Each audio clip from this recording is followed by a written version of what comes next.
Hey, what is up, everybody? Welcome to another installation of our industry expert series on our YouTube channel. I have a very special guest on, a friend of mine, and also I'm a client of Mr. Spencer Carpenter, who is founder of Outlier Audio. Since 2020, Spencer has booked nearly, actually over 1,500 interviews that have garnered millions of listens for over 150 talented entrepreneurs, business professionals, and investors. His talented clients range from solopreneurs to published authors, investment funds with over about $1 billion under management, Inc. 500 companies, and top 10 keynote speakers, all using podcasts to grow their business. Now, backing up a little bit. By the way, thanks for coming on, Spencer. I appreciate it. Hey, thanks for having me. I appreciate it. Yeah. So the reason I'm bringing him on is that you may be in a situation of recognizing the value of a thought leadership platform. When I originally a witness to the value of a thought leadership platform was when I got on a sales call actually to enroll in Joe Fairless's mentorship program that he had back like several years ago. I've been listening to Joe for like several years, and when I got on the phone with him, I felt like was like best friends with the guy, and I totally blew that interview. I wasn't prepared or anything like that. So it was like, hey, you might not be like ready for like my program right now, so maybe you should get your proverbial crap together and then come back to me. But that was the one thing that was a major aha moment for me, where I was like, dude, I need to invest my time into this thing. And I was like trying to get on podcasts because I'm not going to, see this, but I truly believe that long form content isn't dead. I'm going to ask Spencer the question about that as well. But I recognized that I needed to get on podcasts to expand my audience and also to create relationships, these mini relationships with listeners out there. And I was having a hell of a hard time trying to get on podcasts. And so I came across Spencer, and he offered me a done-for-you solution that was absolutely beautiful. And I brought him on the show today for you guys to learn out there on the value of being on podcasts, and also what it takes to actually get on shows in a, kind of like a tell-all with Spencer. So Spencer, I want to start with my first question, man. How did you get into this business? Like, tell me a little bit about your background.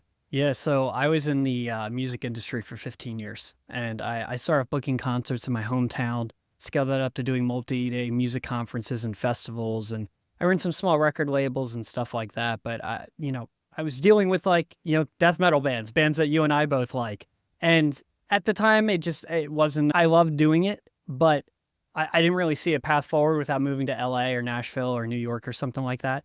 And then COVID came along and shut down the whole industry. So, but one thing I had noticed through podcasts is like I was listening to Bigger Pockets for years leading up to this. And when I first started, I just assumed every single person I was listening to was Mark Cuban or Richard Branson or like the celebrity level investor.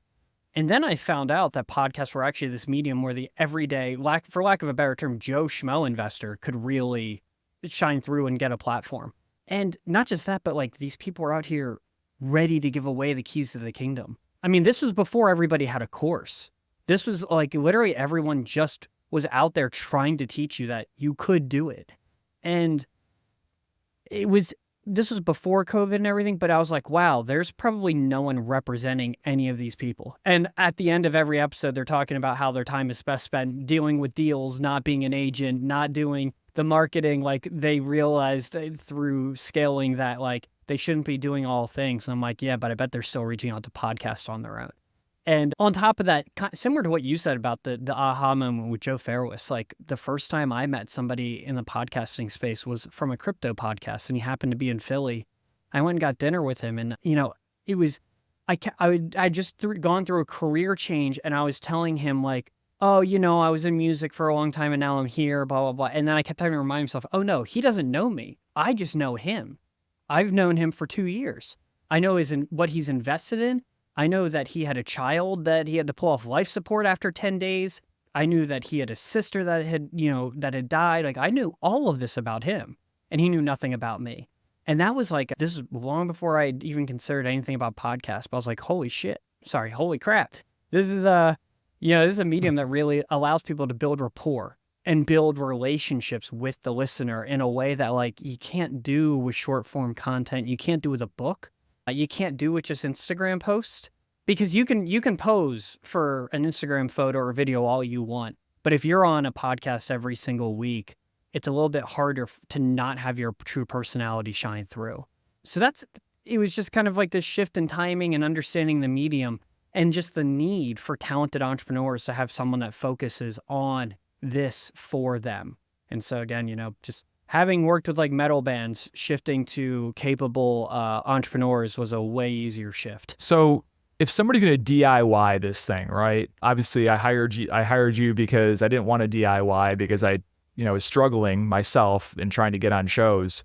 But if you're going to DIY this thing, like, the first step is, I guess, identifying which shows you actually want to be on. So tell me about that process and like what somebody should be doing, whether they should be going after super niche, like audience type of directed podcasts or like super broad type of thing. Like, tell me about that. Yeah. I mean, luckily in this conversation, we're talking about real estate where there's a big community. There's hundreds of shows. There's no shortage of shows out there that are niche specific that you can go on to. There, it's just focusing on whether or not it says it's, the podcast on apartment building investing. They're not looking for people that own triplexes and they're not looking for flippers or wholesalers. Just identifying some of those keywords and making sure you're pitching to the right show is where you would start. There are definitely more broad and general investing and business podcasts out there that will have real estate investors on. However, I've found that more broad when it comes to something like real estate isn't always the best route because some people don't look at real estate like you have a big portfolio. It's a business. Some business shows don't look at real estate that way. They look at it only as investing and not that you built a business. And so it's a little bit harder when it comes to the broader business podcast, but most investing podcasts are open to real estate as long as it's not just about stocks and mutual funds and that kind of thing. And again, there's hundreds of real estate shows though. And there are some that specifically focus on people that are new. There are some that only focus on, LPs and GPs, in bigger syndications. And then there are some that are looking just for people with good stories. They're open to, it's kind of open to whatever. You just have to have the ability to show that you're going to provide value to their audience. Yeah. I mean, the question I've had for myself is, between broad and a niche. Now, I was thinking about like let's just make up a person who's a, retired doctor that retired early because they're investing in real estate, right? So if they're going on real estate shows, they're dealing with, they're a lot of the audiences, bootstrapped real estate investors. They're just looking to up their real estate IQ and that sort of thing. I'm wondering is like, might that be like in terms of a niche, not necessarily going on real estate shows, but going on, a show that has guests that come on that are like, early retired doctors, or they talk about, physicians that are, want to learn about investing and that sort of thing. So I've always like sort of like struggled with that. And I know that on your LinkedIn, you said like, just target both. I mean, both of your, avatars can live in both of those audiences and that sort of thing. So kind of like when you're matching up your clients with the actual shows you put them on, like what's your methodology around that? Well, there are certainly some people that come to me and say, like, we don't have trouble getting on real estate shows. We need you to go get us shows outside of that space. It can be more difficult partially because if a show is targeted to someone with a audience that's a higher net worth individual, engineers, attorneys, dentists, doctors, they know why you're there. You're not there to just talk about, getting into their first rental property. You're hopefully going to raise some money from them. And so they're either not open to that at all, or they know how to monetize it further. In fact, when I've worked with a few people in the dental space, like dental financial planners and that kind of thing. Mm-hmm. I've had more hosts come to me and say, you can be on the show if you sponsor the episode for this many thousands of dollars. That's happened more often in like the dental space than like any other niche of podcasts I've worked with.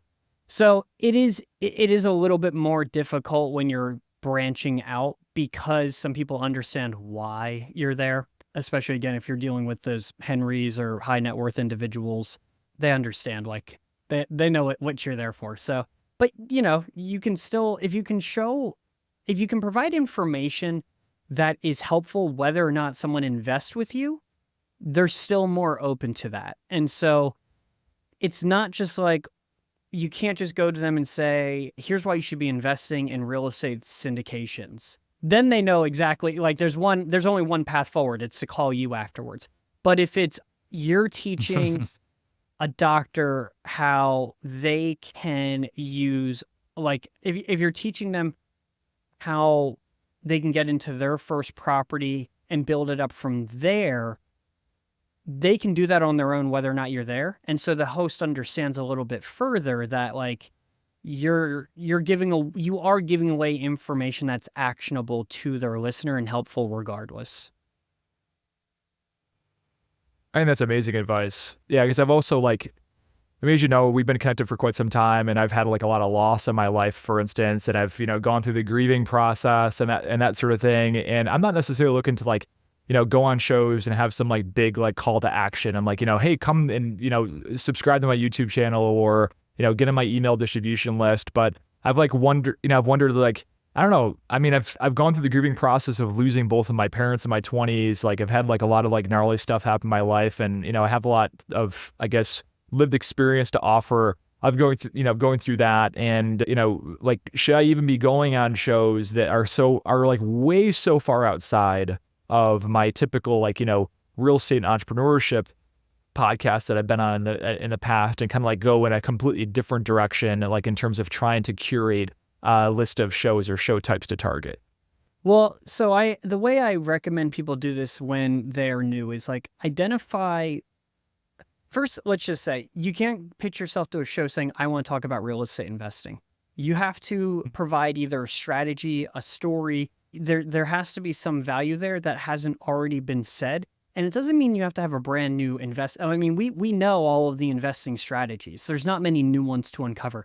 But sometimes it's about how you can repackage it in a new case study or like a new angle to it.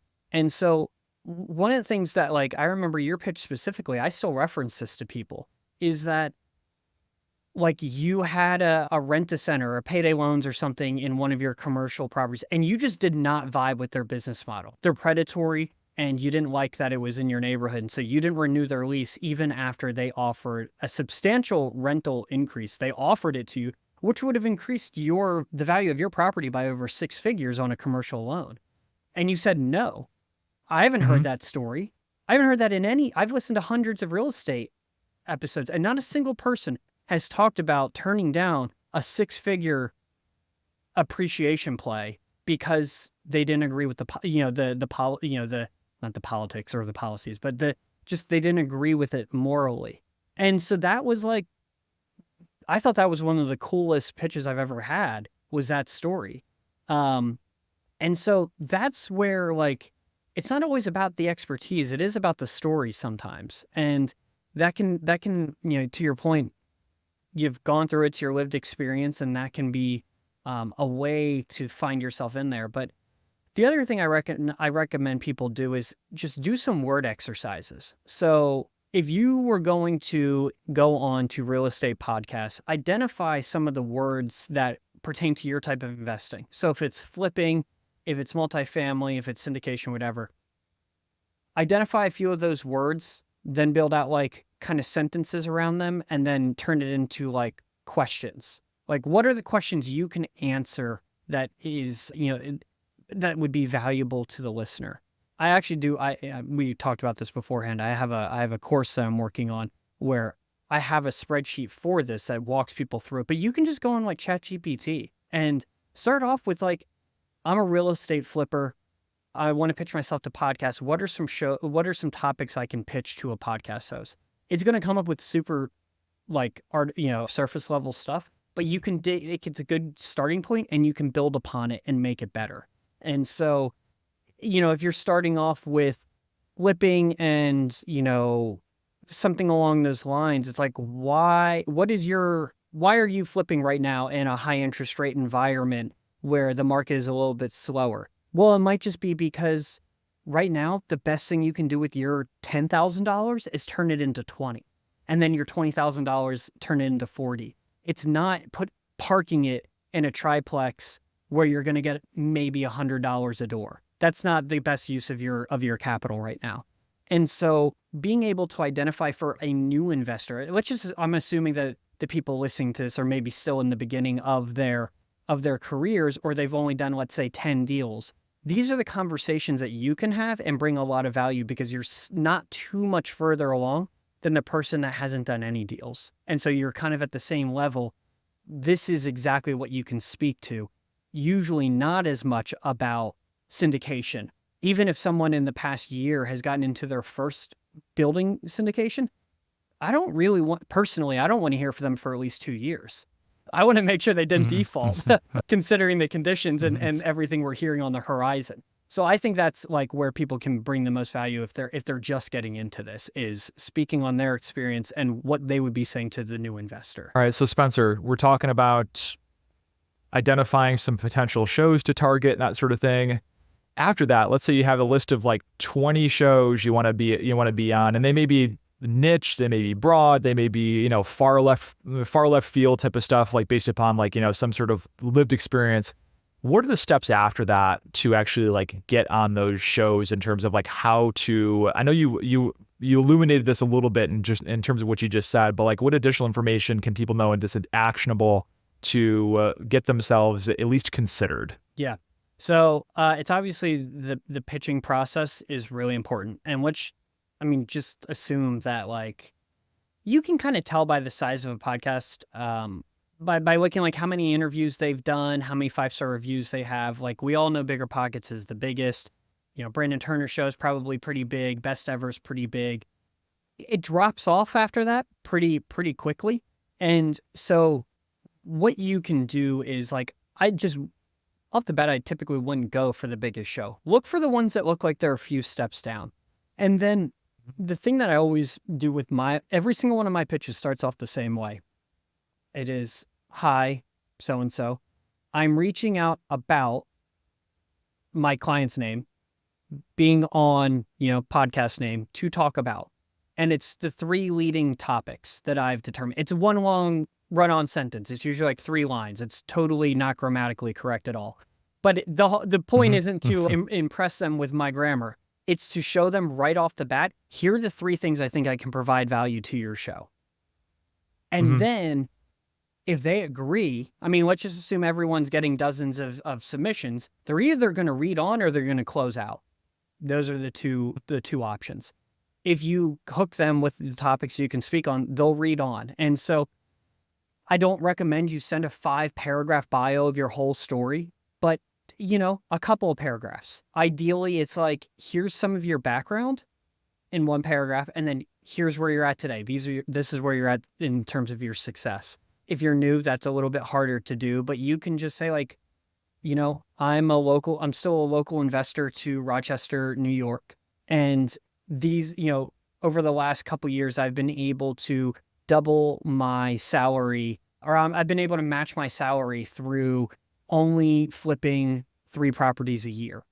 Something like that is a good story for a newcomer, and to like kind of get onto the scene. It's like, here's how I did it despite high interest rate environment. Again, this goes back to like the topics you determined in the first, in that first sentence.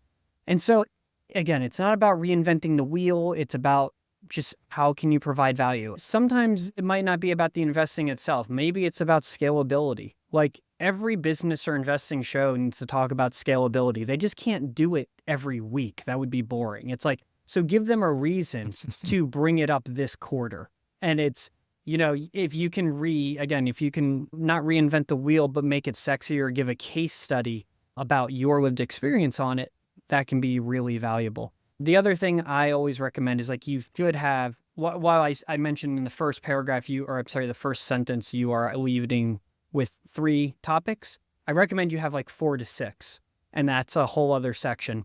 And then below that, usually it's social media links. Definitely include your links. They want to know that, where you're at. If you have built up a following already, if you have like more than 1,000 or 1,500 followers on any one platform, I always put that in parentheses next to the link. That way they don't have to check it to know whether or not you have followers. I've had people tell me like they're glad I did that part so that they didn't have to click the link. And I wouldn't worry too much about putting all of your personal info. Some people send me bios that talk about, their proud parents of 3, they have 2 dogs and they love coaching their kids' soccer team. That's all great if you're going on a parenting podcast. And it's great when you're already connecting one-on-one with the host to talk about your family.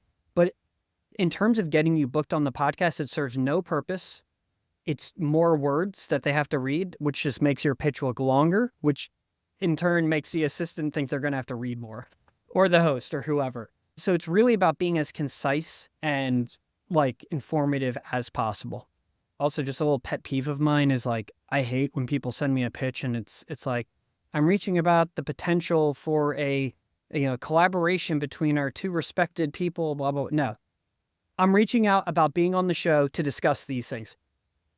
Just don't add all the fluff. Like, cut all that crap out. It's not helpful for anybody, and it sounds weird. Agreed. So let's say you're successful in having your pitch received, the producer or the actual host itself reached out to you, is like, let's have you on the show. Like, how best are your clients and sort of like, or how do you best get them prepared to be on a show once that, opportunity arises?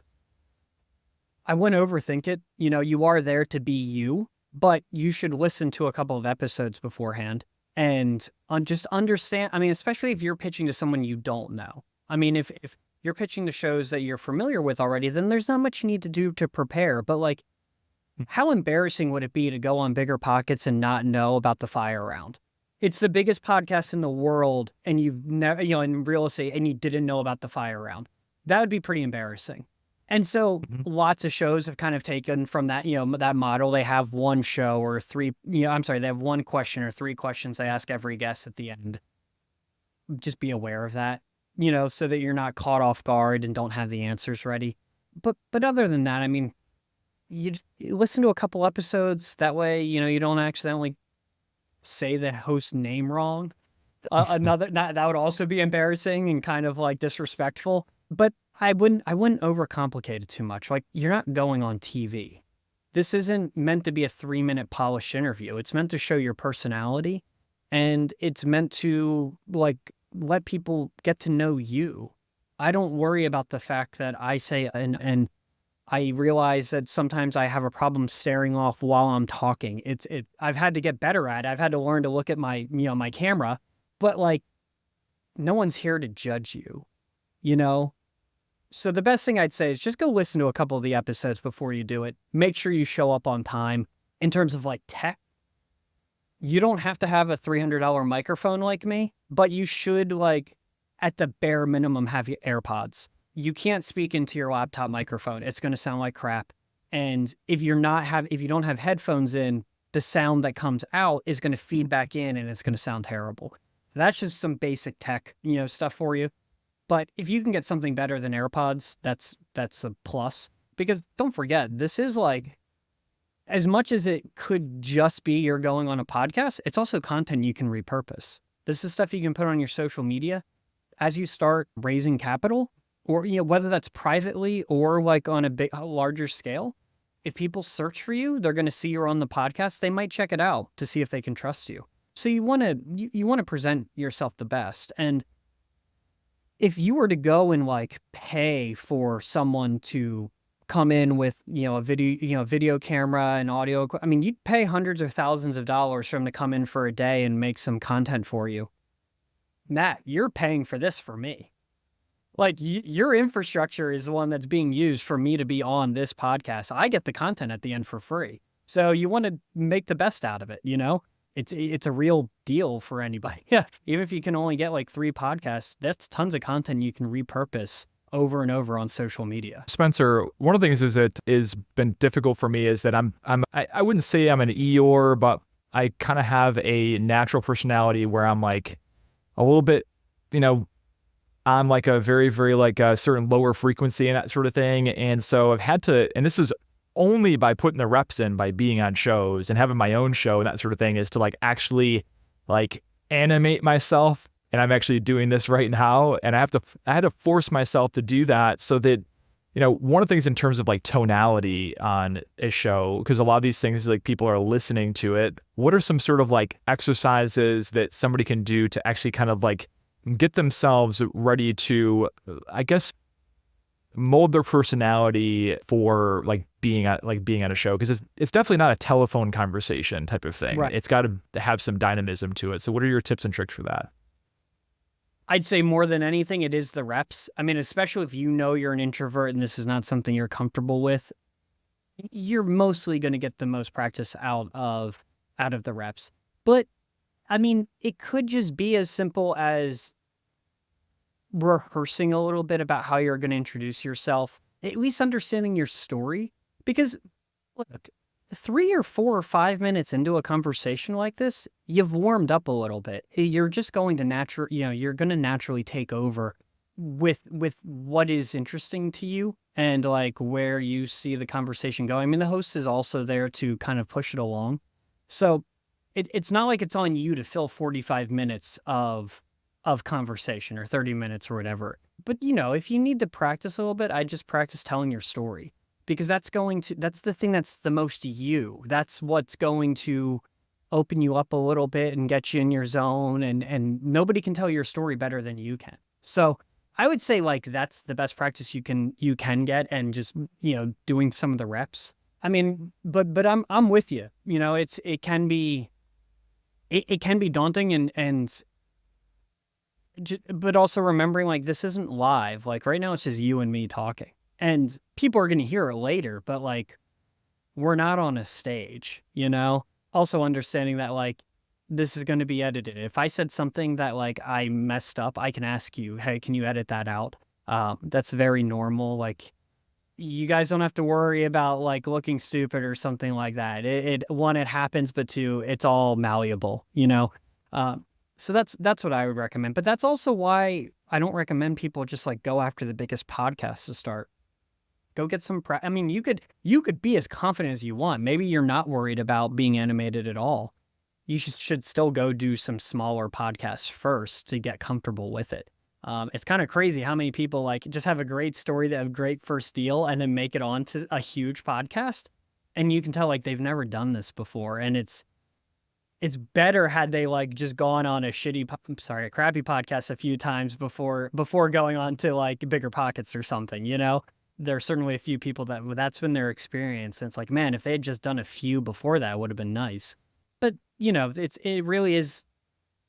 I wish I had a better answer, but this is about being yourself. And so that's the best you can do, is just show up ready to be you.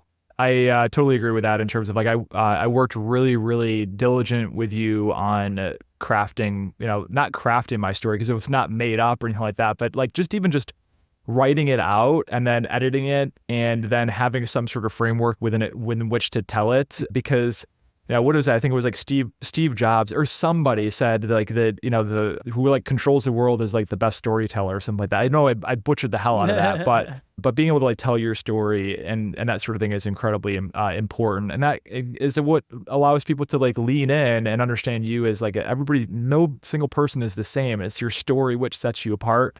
And the one thing that kind of drives me nuts sometimes is that on my show, for instance, I had the opportunity for my guests to basically like tell their entire like hero's journey story, and then some of them just like just start how they got started in real estate. And I was like, yeah, but what about your like background and your upbringing and like all the stuff that was like formative to your experience in terms of what makes you is really important. I was the alcoholic uncle. I thought that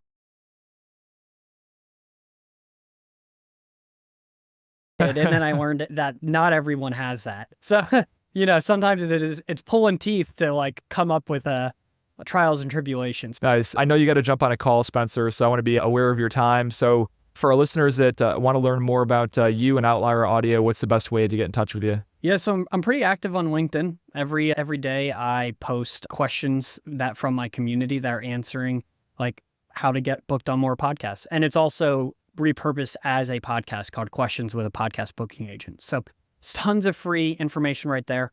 If this is something you want to do, I also recommend you go make like a Podmatch profile. That's a place where you can connect with hosts that are looking for guests, and it kind of gives you a whole ability to make a profile and builds out that pitch for you and kind of directs you through it. But yeah, if you want to get in touch with me, reach out on LinkedIn or Instagram or outlieraudio.com. Excellent. All right, Spencer, thanks for coming on. We'll talk soon, I'm sure. Thanks, man.